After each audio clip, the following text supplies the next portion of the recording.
На острове Русский во Владивостоке начал работу первый в истории России Восточный экономический форум. Съехались представители 400 российских и зарубежных компаний. Это свыше 4000 человек, в том числе иностранные участники из 24 стран мира. Самые крупные делегации заявили Китай, Япония, Корея, Сингапур и Малайзия. Также аккредитованы 660 журналистов. Главная задача для России – привлечение иностранных инвестиций в заявленные регионами страны проекты. Направления самые разные – промышленность, нефть, газ, лесопереработка, инновации, строительство и многое другое, что касается глобального и точечного развития территорий. Свои проекты здесь представляет и Якутия. В общей сложности республика подготовила 20 проектов, в основном в агропромышленной, ресурсной, инновационной и туристической сферах. Общая стоимость заявленных проектов от Якутии приблизительно 150 миллиардов рублей.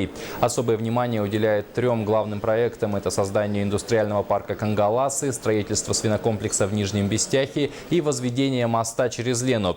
Делегацию республики возглавляет глава региона Егор Борисов. Сегодня он подписал соглашение между Республикой Саха-Якутия и Федеральным агентством по рыболовству о взаимодействии в сфере организации рыболовства и сохранения водных биологических ресурсов.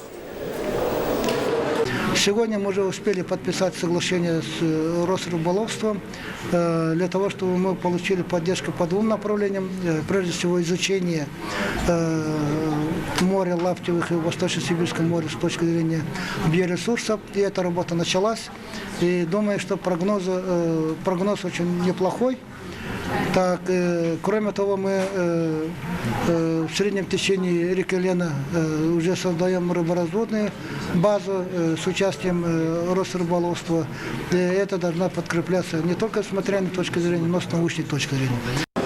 Помимо этого, глава республики подписал соглашение о сотрудничестве между Якутией и Ростуризмом.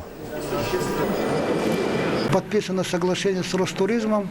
Здесь речь идет о том, что Якутия с точки зрения развития туризма становится привлекательным субъектом не только на российском уровне, но и международном уровне. Поэтому нам необходимо получить прямую поддержку Ростуризма с точки зрения инвестиционных вливаний, с точки зрения и моральной поддержки, и, конечно, в организационном плане, чтобы мы себя более комфортно чувствовали на российском рынке. Здесь Ростуризм имеет свои определенные преимущества, и мы хотим их использовать.